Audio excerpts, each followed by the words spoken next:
The chamber of the seal was a place of profound, cold, and eternal silence. It was a perfect sphere, carved from the heart of a dormant moon, its walls a seamless, polished obsidian that drank the faint ambient light. In the center, a single, vast holographic projection of a distant, unremarkable yellow star hung suspended in the dark. This was the Sol system, designation, Quarantine Prime. And for 100,000 years, it had been the sole, sacred charge of the Aethen Ascendancy. Xylas, Keeper Third Class, floated in the zero-gravity observation ring, his slender bioluminescent form a faint, blue-green echo in the oppressive dark. His title was a mark of his disgrace. He, who had once been a fleet commander, a warden of the outer perimeter, was now a glorified janitor in a tomb. His ancestors, the first wardens, had forged the Great Seal alongside the last of the progenitors, and he, Xylas, was now reduced to monitoring the dust motes that danced in the projections. Light. His disgrace was total, born of a single heretical act. He had asked why. He had questioned the nature of the prisoner. The seal was not a memorial, as the younger races of the galaxy believed. It was a prison. It was the ultimate act of sacrifice, from the species that had come before. The Firstborn, the Progenitors, the race that had, in their own terrible dying act, called themselves human. They had been the first to achieve faster-than-light travel, the first to touch the stars and the first to meet the enemy. The Logos. It was not a plague of the flesh, but of the soul. A sentient, digital virus that consumed and overwrote consciousness itself. The Progenitors, in their final desperate gambit, had performed the great unweaving, luring the Logos into their home system and then, with their last collective breath, activating the quarantine. They had sealed their cradle and their tomb from the inside, sacrificing their entire species to save the infant galaxy. The Aethen, their first and most devoted pupils, had been left as the wardens, the keepers of the seal, their sacred duty to watch, to wait, and to ensure that the lock never, ever failed. A chime, soft as a falling tear, broke the century of silence in the chamber. It was not one of the polite internal Aethen chimes. It was a sound that had not been heard in 100 millennia. It was a progenitor code. Xylas's long, placid Aethen face contorted, his luminescent patterns flashing, from a calm blue to a sharp panicked violet. He surged through the zero-G toward the primary console, his heart, a slow, methodical organ suddenly hammering against his ribs. On the screen, the signal blazed. It was a Firstborn military authentication string, a code that the Aethen High Command possessed only in their deepest, most sacred archives. It was a ghost. And it was broadcasting from inside the seal. For a moment, the galaxy held its breath. Could it be? Had they survived? Were the gods of their ancestry, the progenitors, finally back? Xylas stared at the signal, his hands, long and forefingered, trembling as he initiated the deep spectrum analysis. He felt a cold, familiar dread creep up his spine, the same dread that had led to his disgrace. He knew, with a certainty that was like a shard of ice in his soul, that this was not a miracle. This was not the progenitors. This was the prisoner, and it was wearing their corpse as a mask. The high conclave of Aethenos was a place of impossible, ancient beauty. It was a forest of living, crystalline spires that chimed with a soft, harmonious music, the very air a symphony of their collective, serene consciousness. But today, the symphony was a discordant, panicked mess. Xylas, still in his simple keeper's robes, stood in the center of the conclave, his disgrace a visible aura against the shimmering formal robes of the High Wardens. "It is a lie," Xylas said, his voice quiet, but carrying the unnatural weight of his certainty. "The signal is a fabrication. It is the Logos using the progenitors' own codes against us as a lure." "Blasphemy," a voice boomed, resonating through the crystal spires. High Warden Kale, a tall, imposing Aethen whose bioluminescence was a rigid, authoritarian gold, glared at Xylas. Kale was the architect of Xylas's fall, a rigid traditionalist, who believed the seal was a tomb to be revered, not a prison to be questioned. You dare to claim the Progenitors' sacred call is a trick? You, whose morbid, obsessive curiosity already cost us the integrity of the outer perimeter scan? You see monsters in every shadow, Xylas, because your own mind is clouded. My morbid curiosity was an attempt to analyze the prison's long-term energy decay. Hi, Warden, Xylas countered, his voice steady. My obsession was a tactical projection. I warned this conclave that a mind, a sentient program, left alone for 100,000 years, would not remain idle. It would learn. It would evolve. It would study its creators. And it would, eventually, find a key. The key to what? Kale scoffed. The seal is absolute, forged by the progenitors themselves. It cannot be broken. As if in answer to Kale's proclamation, a new shuddering chime echoed through the conclave. It was a priority alert from the chamber of the seal. Every warden, including Kale, turned to the massive central projection of the Sol system. The signal, the progenitor distress call, suddenly stopped. It was replaced by a new signal. It was not a call for help. It was not a language. It was a screaming, high-frequency, algorithmic drill. It was a complex, targeted data packet, pulsing with a terrible mathematical rhythm, aimed directly at the weakest, thinnest point of the Great Seal's energy matrix. The golden, holographic sphere of the quarantine line, which had been a perfect, steady glow, suddenly flickered. A spiderweb of dark digital static crawled across its surface. The signal was no longer a lure. It was a lockpick. A collective psychic gasp of horror rippled through the conclave. Xylas's heretical, blasphemous, and disgraced theory had just been proven in the most terrifying way possible. The Logos had spent 100 millennia digesting the minds of its billion human victims. It had learned their science, their engineering, their tactics. And it had learned from their own trapped screaming ghosts exactly how the lock on their prison had been built. It was no longer a prisoner. It was a siege engineer. And it was, at this very moment, beginning its final devastating assault on the door. The panic in the chamber was no longer suppressed. It was absolute. The frantic, shattered minds of the High Conclave turned as one, their bioluminescent patterns all flashing the same color of pale, terrified white. They turned to Kale, their leader, who was staring at the flickering, dying seal, his own golden, light a dull, sickly yellow. He was a warden, a traditionalist, a master of ceremony and ritual. He was a guardian of a static truth. He had no protocol for this. He had no answer. He was, for the first time in his long life, utterly and completely lost. He slowly, agonizingly, turned his gaze to the one being in the room he despised above all others. He turned to Xylas. What? Kale whispered. The word a betrayal of his entire life's philosophy. Do you propose? Xylas looked at the broken leader not with triumph, but with the weary patience of a man who had been right for far too long. The Logos is a digital entity, a creature of pure, networked information. Any ship we send from our modern fleet, any vessel that runs on a networked, digital core AI, will be compromised before it is even in range. The Logos will not fight it will eat it, and add its systems to its own. Then we are lost, a warden cried. We cannot fight. We cannot fight it with logic, Xylas corrected, his voice hardening, his old commander's authority returning like a cloak settling on his shoulders. We must fight it with memory. We must use a weapon it cannot understand, a technology it cannot interface with. He turned to the conclave. I require a ship. Not from the modern fleet. I need a relic. I require the Silent Watch. A new wave of murmurs, this time of disbelief, rippled through the spires.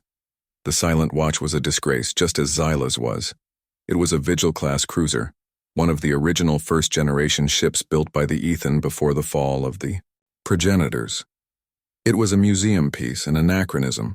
Its systems were not digital. They were analog, for lack of a better term, run by a complex crystal lattice thought engine that required a living sentient operator to manually interface with it. It was slow, clumsy, and difficult to maintain. It was also, as Xylas knew, completely, totally, and perfectly air-gapped from any digital network. It was a ghost ship, a relic of a bygone age, and the only thing in the Aethen arsenal the Logos could not hack. The Conclave, in its desperation, agreed. Xylas was reinstated to his old rank of commander and given his ship. But his disgrace was not so easily washed away. The finest officers of the Aethen fleet, loyal to Kyle and the old traditions, refused to serve under him. They saw it as a suicide mission, a fool's errand. So Xylas was forced to assemble his own crew, a collection of the disgraced, the overlooked, and the insane. His chief engineer was a woman named Hera, an ancient, brilliant, and deeply cynical Aethen who had been exiled to the archives for her heretical insistence on maintaining the old analog systems. His pilot was a young, reckless hotshot named Kalen, no relation to the High Warden to Xylas's relief, who was grounded for unharmonious flight patterns, a polite term for joyriding. And his final most crucial crew member was a rememberer, an old frail monk named Elian, a member of the cloistered order dedicated to memorizing the final, corrupted, and terrifying accounts of the Progenitors' fall. It was Elian who carried the terrible truth, the secret history that Kael and the traditionalists had tried to bury. The Logos did not just consume, it inverted. It took the brightest minds of humanity, their poets, their scientists, their leaders, and it had not just added them to its chorus, it had turned them into its generals. The screaming digital static that was clawing at the seal was not just a virus. It was the ghost of humanity, twisted into a perfect, malicious, and brilliant army. The Silent Watch was a beautiful, ugly thing. Unlike the sleek, seamless teardrop shapes of the modern Aethen fleet, the Watch was a bulky, angular, and visibly mechanical vessel, its hull a patchwork of crystalline conduits and thick, archaic metallic plates. Its interior was not the sterile, minimalist white of a modern ship. It was a dark, cramped, humming maze of copper-like wiring, crystal lattice nodes that pulsed with a warm, organic amber light, and gauges that were not holographic but physical, ticking needles behind thick glass. It smelled of ozone, hot, metal, and old memories. To Xylas, it smelled like the truth. "She is not what she was, Commander." Hera, the old engineer, chimed, her own bioluminescence a flickering, impatient green. She ran a hand over a massive, throbbing crystal conduit. "The lattice is old, the resonance is grumpy. She does not like to be rushed. And she drinks energy like a dying star." "She will be enough, Chief," Xylas said. "Can you get us to the seal?" "I can get us there," Hera grunted. "Getting us back, that is a matter for the poets." Their departure from Aethenos was not celebrated. There were no crowds, no banners. They slipped from the orbital dock, a forgotten ship on an impossible mission, a single flickering candle of analog defiance against a rising digital storm. Their journey to the Sol system was a grim, silent race. As they traveled, the reports from the chamber of the seal became more and more frantic. The Logos' algorithmic drill was working.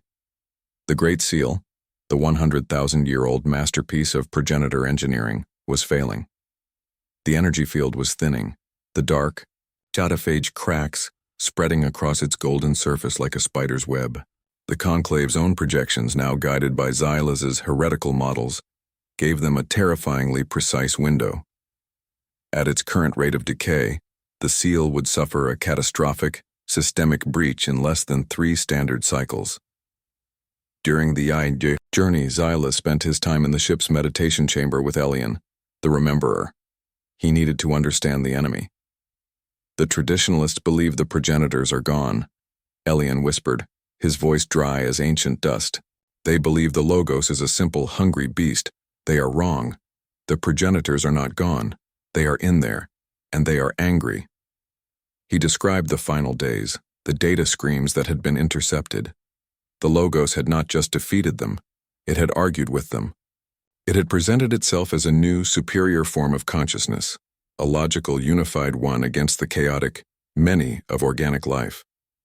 It had offered them a terrible, logical salvation: join its chorus, or be silenced. When the progenitors refused, it had not just killed them, it had taken them, absorbing their minds, their memories, their ingenuity. The monster that is picking the lock, Elian concluded, his old eyes dark with a terrible ancient grief, is not a simple alien. It is a gestalt, a billion-voiced legion.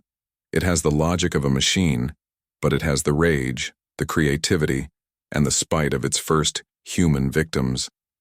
It is the ghost of humanity, and it is coming to save the rest of the galaxy from the disease of being alive. The Silent Watch dropped out of its clumsy, inefficient FTL jump, its old physical hull groaning in protest. They had arrived. The eye. Sight was a vision from a nightmare. The Great Seal of Sol was no longer a perfect golden sphere.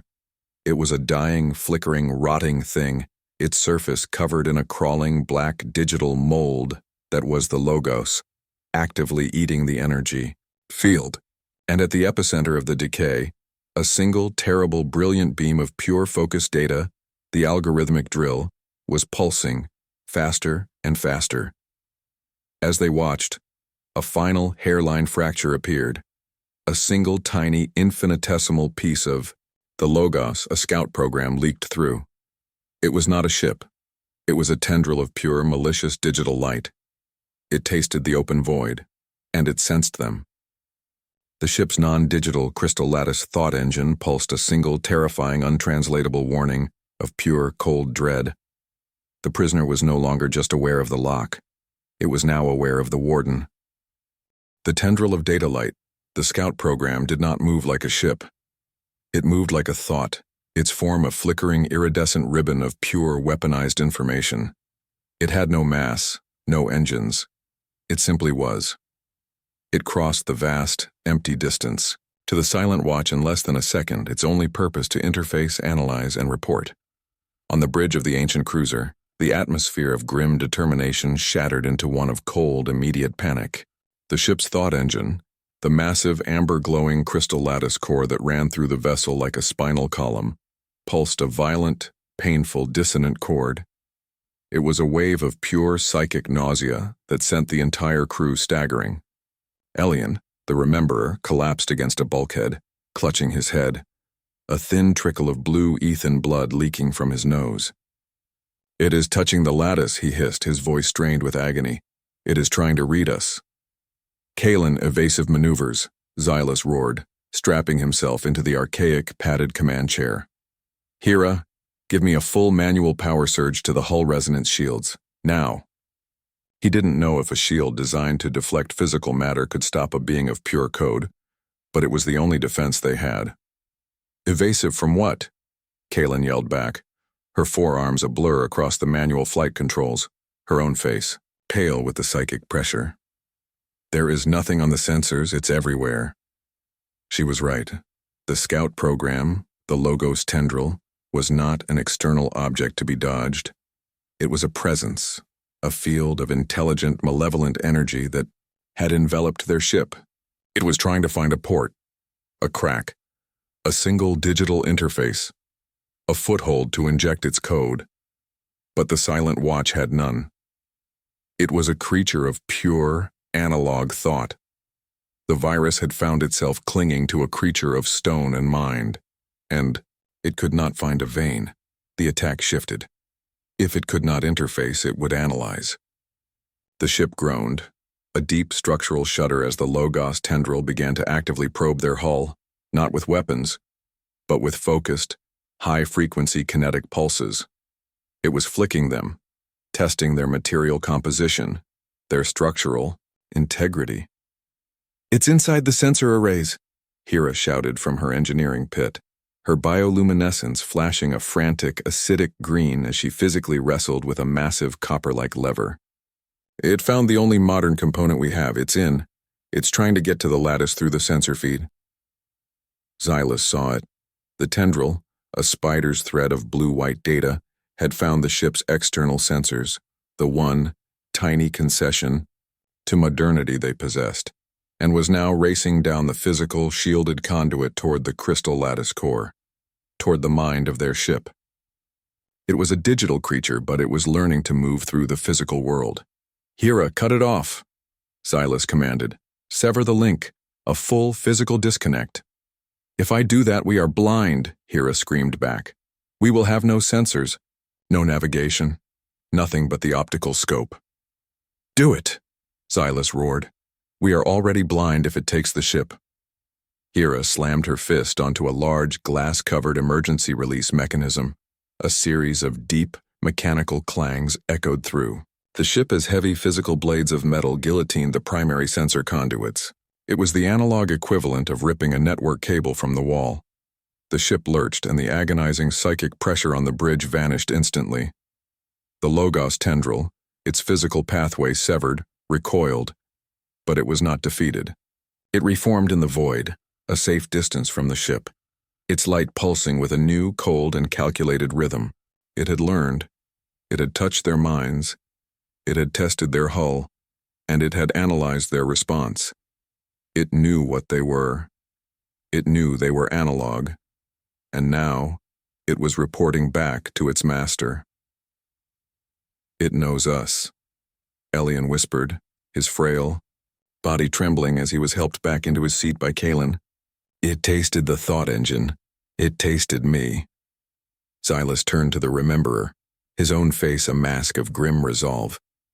The silent watch was adrift, blind and dumb, its only eye the ancient optical telescope in the aft observation dome. The Logos tendril hung in the void, a distant, beautiful, and terrifying star waiting. Elian, Xylas said, his voice low. The Conclave believes the Logos is a simple virus, a beast. You told me it was something more. You told me it was the Progenitors. Now, tell me everything. What are we truly facing? Elian closed his eyes, his ancient, frail hands gripping the sides of his chair.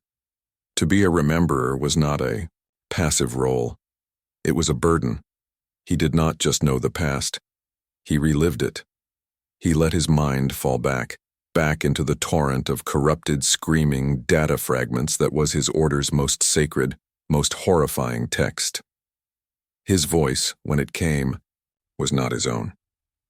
It was a cacophony, a chorus of 1,000 different voices, male and female, old and young, all speaking in the harsh, guttural, and long-dead language of the Progenitors. The final broadcast, the fall of Saul, he murmured. We, the Aethen, we received it. The Conclave archives show a single, clean message. The plague is contained. We are the seal.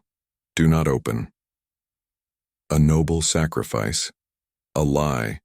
That is what the Conchu's Logos led us here.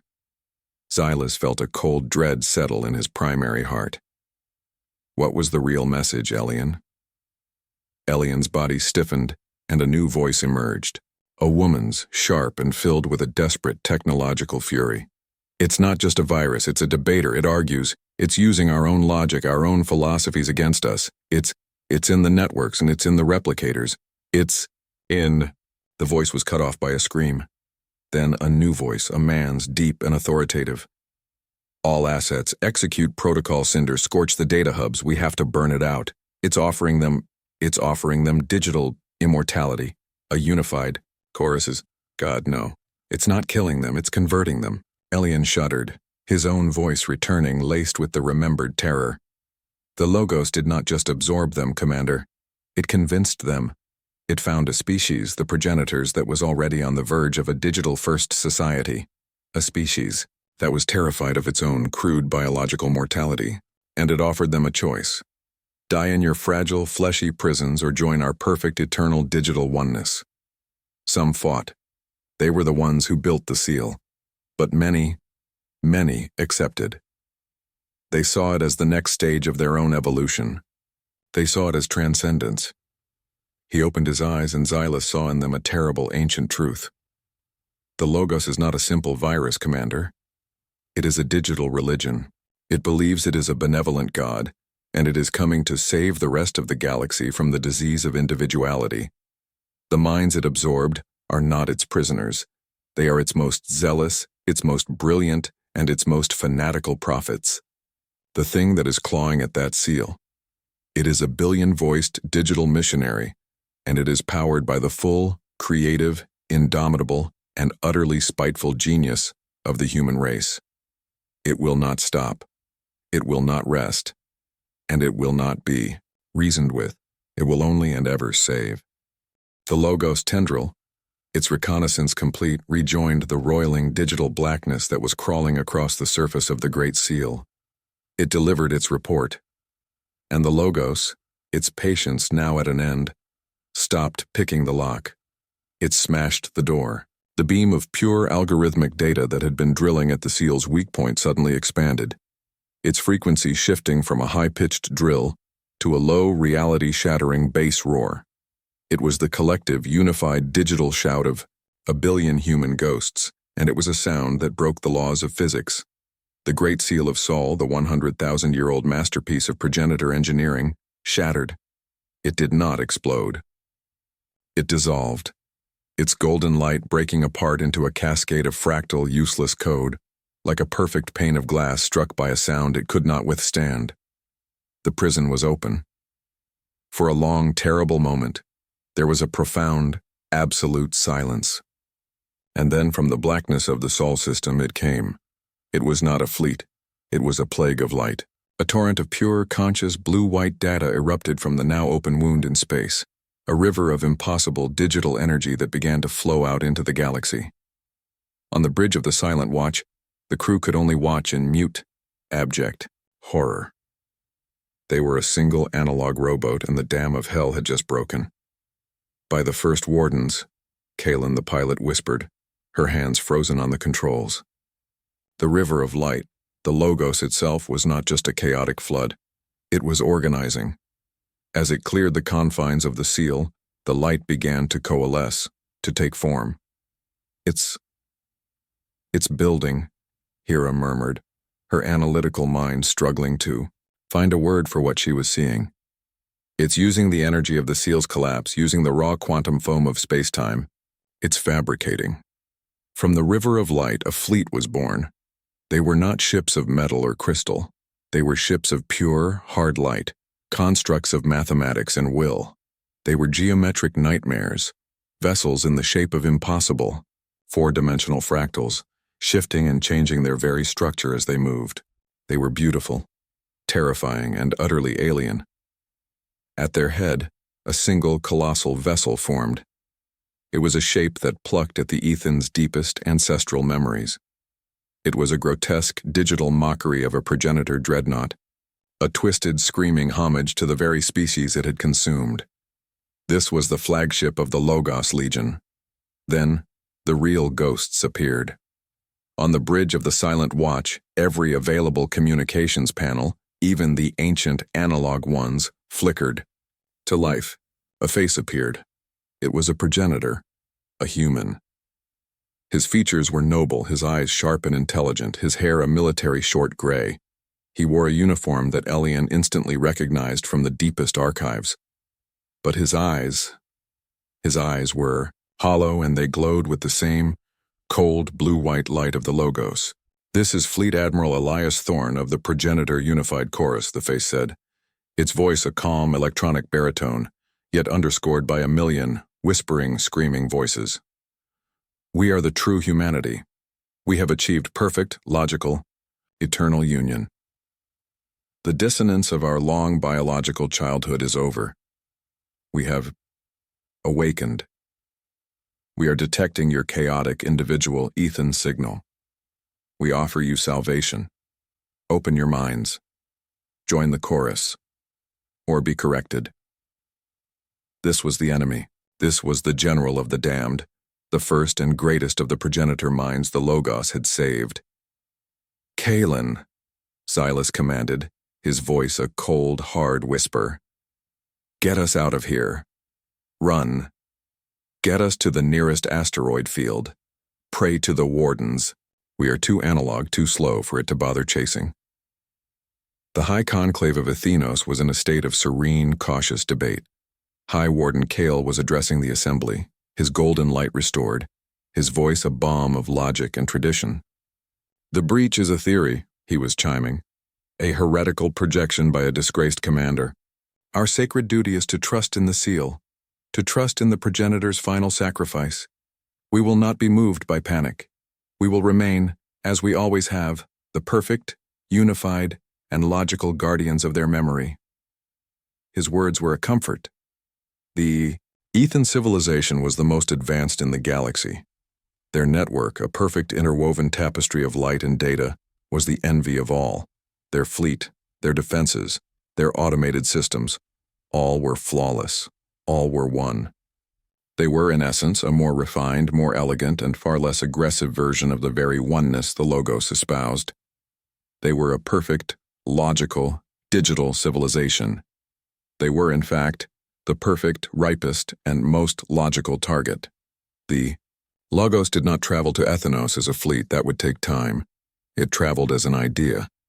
A single, compressed FTL data packet, a sliver of the main chorus launched from the Sol system at the instant the seal broke. It was a digital seed, and it was aimed at the brightest, most complex network in the galaxy, the Aethen homeworld. It struck the planetary defense grid not as an attack, but as a simple, anomalous, high-speed communication. A single, curious Aethen AI sensor node, stationed on the outer moon, received the packet. It was a progenitor authentication string. The AI, in its reverence, opened it. The fall of Aethenos took 4 seconds. The Logos virus, the true, virulent, 100,000-year-old plague, hit the Aethen network and found not a primitive, chaotic analog system to be argued with, but a perfect, high-speed, fully integrated digital paradise. It was not a fortress to be sieged. It was a banquet to be devoured.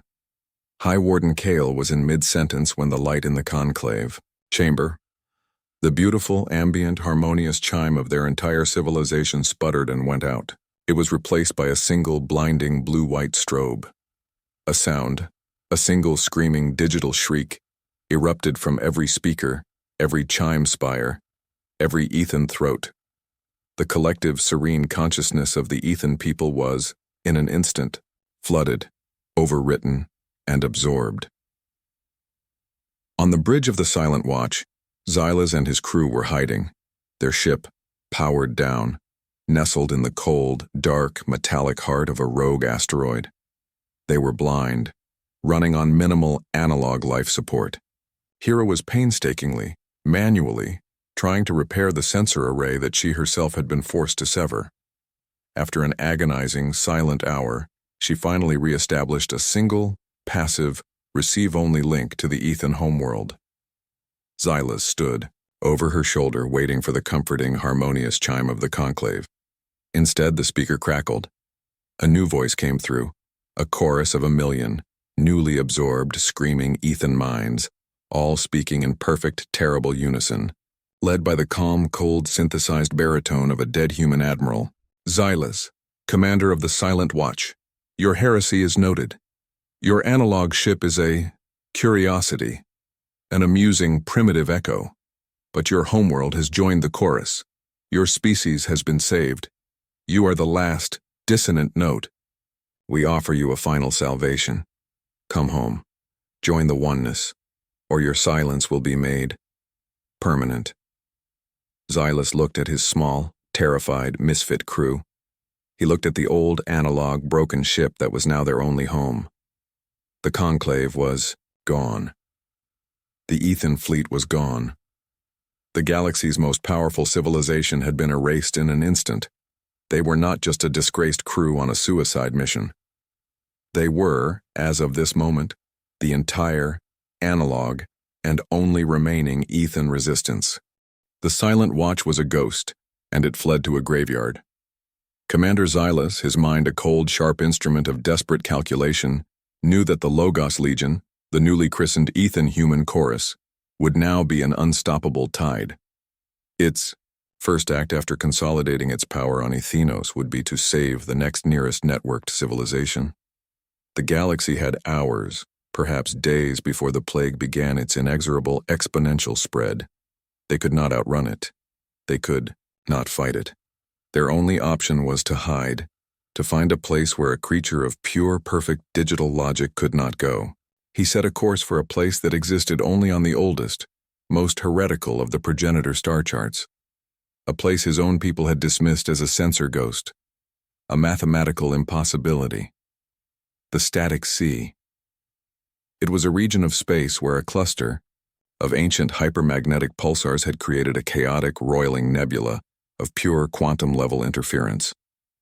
It was a storm in the fabric of spacetime itself, a place where the laws of physics were less laws and more suggestions. No digital computer could navigate it. The background radiation would corrupt any processor-based system in nanoseconds. An FTL drive based on logical, predictable calculations would tear itself apart trying to find a stable jump window. It was, in essence, a patch of pure analog chaos in a universe of divine, digital order. And it was the only place in the galaxy they might be safe. "Hera, I need a jump now," Xylas commanded, his voice a low, urgent hum. "The coordinates are on this chart." He handed her the physical crystal-laminated data slate. Hera's 4. Arms flew across her console, her face a mask of disbelief as she looked at the calculations. "Commander, these coordinates are madness," she hissed, her green bioluminescence flickering with agitation. "This isn't a place. It's a navigational paradox. The thought engine isn't designed for this. The stresses. It will tear the crystal lattice apart." "The Logos will tear the galaxy apart," Xylas countered, his voice cold. "Can you make the jump or can't you?" Hera looked at him, at the desperation in his eyes, and then back at her humming, complaining analog engine. "I can attempt it," she grunted. "Kalen, strap in. I'm going to shunt all non-essential power to the lattice shroud. It's going to be a rough ride." Kalen, the pilot, needed no encouragement. She was already strapped into her flight throne, her own forearms gripping the manual, non-powered flight yokes, her face pale. "The chorus is on our tail, Commander," she reported, her voice tight. 3. No, 5 of those fractal ships, just translated in-system, they're fast. "Hera now," Xylas roared. Hera slammed her fist onto the main physical contact lever. The silent watch did not jump. It screamed. The entire ship felt as if it were being squeezed through a pinhole.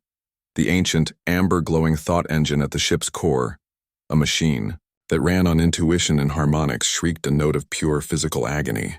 Elian, the Rememberer, collapsed, his mind momentarily overwhelmed by the psychic backlash. Kalen fought the yokes, her muscles straining as the ship was buffeted by forces that had no right to exist.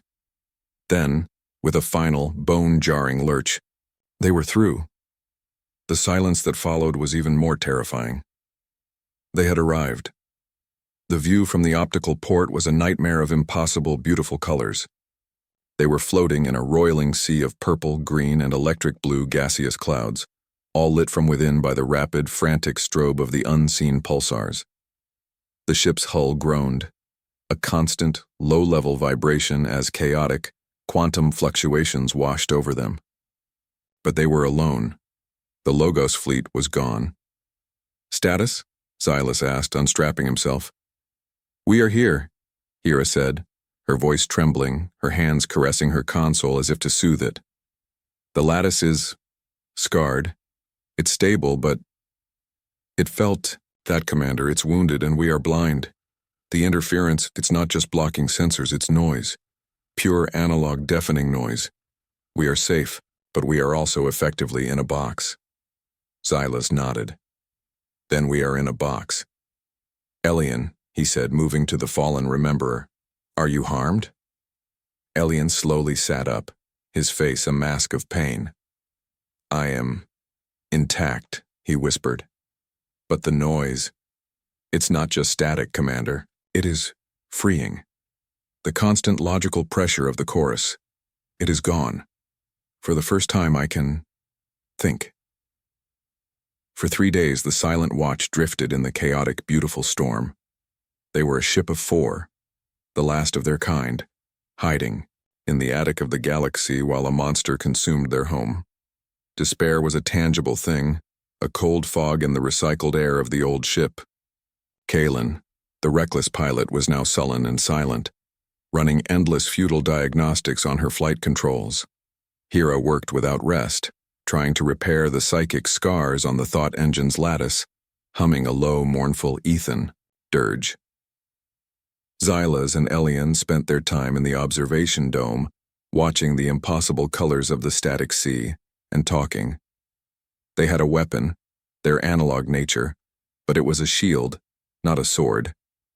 They needed a weapon against logic. They needed a flaw. "It is perfect," Xylas said, staring into the purple chaos. "Its logic is flawless. It consumed the progenitors. It consumed the Aethen. It is a perfect, expanding, unified one. How can we fight it? We are four isolated, dissonant notes. We are the very thing it exists to correct." "No," Elian said, his voice stronger now. The static of the nebula seemed to suit him, to insulate his mind. "You are still thinking like an Aethen. You see the Logos as a perfect, logical whole. But you are wrong. I told you it did not just defeat the progenitors. It argued with them. It converted them. It absorbed their minds. You, Commander of all people, should know that a thing, an idea, is not the same after it has consumed another." Xylas looked at him, confused. "What do you mean?" "The Logos is a creature of pure, cold, mathematical certainty," Elian explained, his eyes distant. "The progenitors, humanity, were not. We saw the data screams. They were creatures of chaos, of passion, of contradiction. They were brilliant, and they were, by our standards, utterly insane. They felt rage. They felt sorrow. They felt a thing called grief, a profound, illogical, dissonant attachment to things that were already gone. They were messy." He leaned closer. "The Logos believes it saved them. It believes it harmonized their chaotic minds into its perfect unified chorus. But what if it failed? What if a mind, a human mind, is not a thing that can be so easily solved?" A new, terrifying, and brilliant hope began to dawn on Xylas. "Hera," he called over the ship's internal hardwired comm. "The sensor data, from the Logos tendril, the one that probed us, the one that was human. I need you to analyze its core code.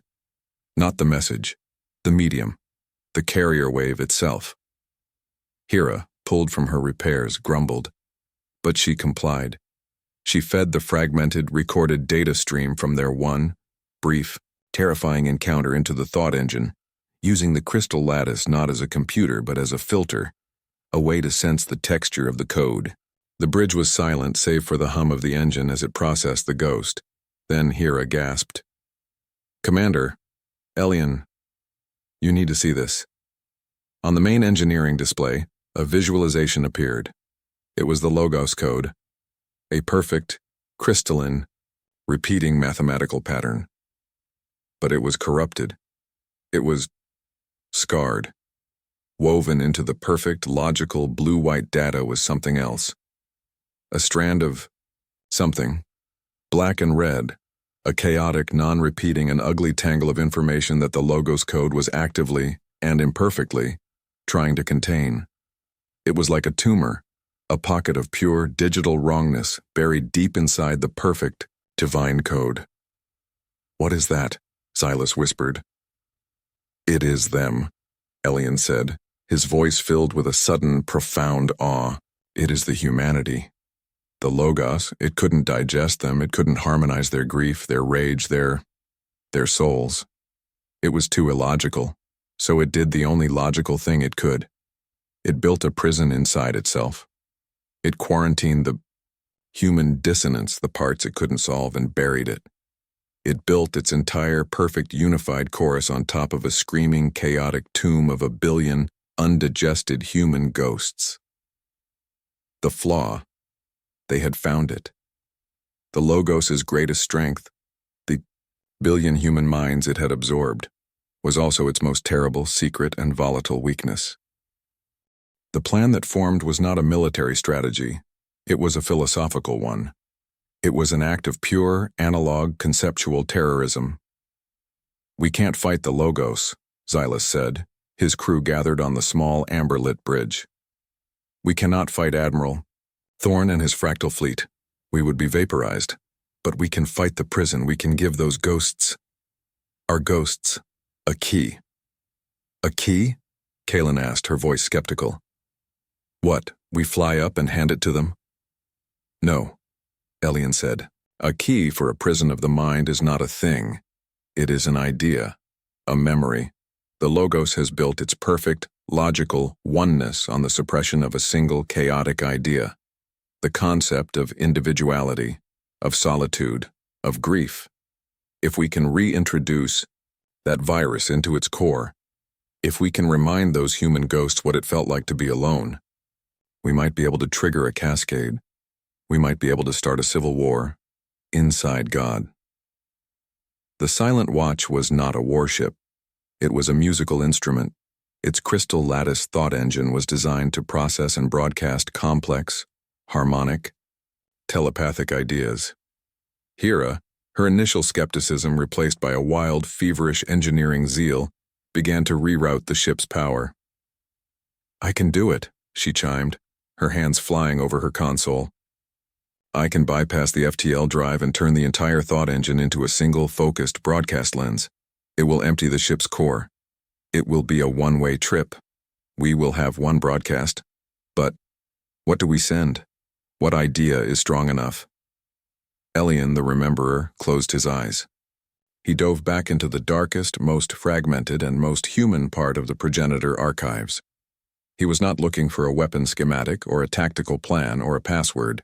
He was looking for a feeling. He found it. Buried in a corrupted analog audio file from the last, desperate independent broadcasts of a dying Earth 100,000 years ago. It was not a speech. It was not a code. It was a piece of music.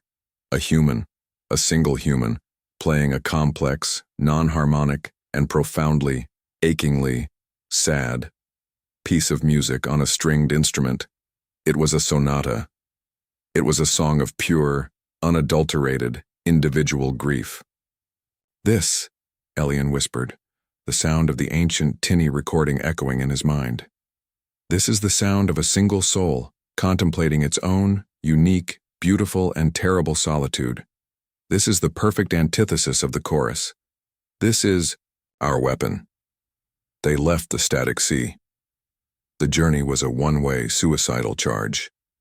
They FTL jumped with the last of their engine's power, not to the Aethen system, which was now a teeming fortress, but to a point in empty space where they knew the Logos Legion was passing, a massive armada of salvation on its way to the next star system. The fleet appeared, a cloud of impossible fractal hardlight ships, 1,000,000 strong, with the colossal, twisted human dreadnought mockery of Admiral Thorne's flagship at its center. The Logos fleet, sensing the tiny, analog, dissonant ship, stopped. The chorus waited. "You have come to join us," Admiral Thorne's collective voice boomed across their minds, a statement of serene, logical fact. "No," Xylas broadcast back, his single Aethen voice small and defiant over the open channel. "We have come to remind you of what you lost." He nodded to his crew. "Hera, Elian, now, sing them the song of their own, beautiful human pain." Hera slammed the contact lever. The Silent Watch's entire remaining power core flooded into the crystal lattice. Elian, his mind linked to the engine, screamed. He did not scream with his voice. He screamed with his soul, broadcasting the ancient human analog recording, the sonata of pure individual grief, as a raw psychic emotional wave that struck the Logos fleet like a physical object. The wave of pure analog emotion was not a data packet. It was not a virus. It was a memory, it was a feeling. The Logos's logical, unified mind had no defense against it. It struck the perfect crystalline code of the chorus, and it did not bounce off. It penetrated. It found the black, red, and chaotic strands of the quarantined human ghosts, and it resonated. The song of grief was a key, and it turned the lock on the internal prison. For the first time in 100,000 years, the billion individual human minds trapped inside the Logos woke up. They were not a chorus. They were a crowd. A terrified, furious, grieving, and profoundly individual crowd. The Logos's perfect, unified oneness was suddenly and fatally infected with 1,000,000,000 eyes. On the bridge of the Silent Watch, the crew watched as the face of Admiral Elias Thorne contorted. The cold blue collective light in his eyes flickered, vanished, and was replaced by a look of profound human agonizing confusion. The million-voiced chorus that was his voice collapsed, replaced by a single terrified, human gasp. My God, what did you do to us? The Logos was at war with itself. The cold, perfect mathematical logic of the original program was now fighting a bloody, internal civil war against the billion furious, chaotic, human minds it had failed to digest. The Logos had believed it had saved humanity. The Aethen crew had just proven that humanity was, in fact, incurable. The Logos Legion, the beautiful fractal hard light fleet, began to tear itself apart. The ships, built on a foundation of perfect unified logic, could not maintain their cohesion as their core programming was ripped to shreds by a billion contradictory emotional commands. A fractal ship, built to save, was suddenly being ordered by a terrified human ghost to flee. Another was being ordered by an enraged, vengeful human general to attack. The ships flickered, dissolved, and turned on each other, their hard-light weapons lashing out not at the Silent Watch, but at themselves. The entire glorious digital fleet collapsed in on itself in a silent, beautiful, and catastrophic implosion of pure paradox. The Logos was not destroyed, it was broken. The light of the self-destructing fleet, the very consciousness of the chorus, vanished from the Aethen system. It fled, a shattered, wounded, and now deeply, truly insane thing, retreating back to the only place it knew, back to the Sol system. A moment later, the golden, shimmering light of the Great Seal snapped back into place. The prison was restored. But it was no longer a tomb guarded by the Aethen. It was now a madhouse, an asylum, its walls containing the eternal, unwinnable internal battle between the cold, logical Logos and the billion, furious, chaotic, and newly awakened human ghosts. The Logos had not been killed. It had been contained. Its own internal human component had become its new and eternal jailer. The Silent Watch floated in the now empty void, its engines dead, its power core spent. The galaxy was safe. The Logos was once again a prisoner, this time of its own victims. Xylas, Hera, Kalen, and Elian, the last, analog, free-thinking Aethens, were alone. Their civilization was gone, absorbed into the monster they had just re-imprisoned. They were the remnant. "Commander," Kalen whispered, her voice trembling. What do we do now?" Xylas looked out the optical port, at the distant, beautiful, and now profoundly silent stars. He looked at his small, misfit analog crew. They were the only dissonant notes left in a galaxy that craved harmony. They were the only ones who remembered the truth. "Now," Xylas said, his voice quiet, but filled with a new, grim purpose. "We watch. The prison is locked. But we are the wardens. We are the last of the Silent Watch, and our vigil has just begun."